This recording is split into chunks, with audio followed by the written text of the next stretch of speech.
কোন পরীক্ষা খারাপ দিয়েছিস? আগে পরীক্ষা পরীক্ষা পরীক্ষা পরীক্ষা পরীক্ষা কোন পরীক্ষা? পরীক্ষা পরীক্ষা তো সব পরীক্ষা ভালো হয়েছে।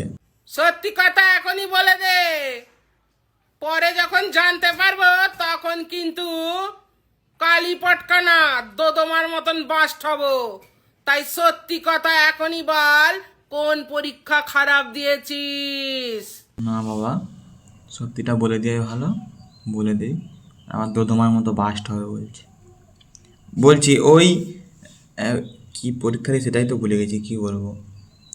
ওই যাও একটা বলে দিই, ওই ভূগোল পরীক্ষাটা খারাপ হয়েছে। ভূগোল পরীক্ষাটা বাস্ট হওয়ার দরকার নেই, ভূগোল পরীক্ষাটা খারাপ হয়েছে। শালাকে বললোটাকে পরীক্ষা খারাপ হয়েছে বলে, বললোটাকে। ঠিক আছে, আমি এখন আসছি। পরীক্ষাটা ওই ভূগোল পরীক্ষাটা খারাপ হয়েছে।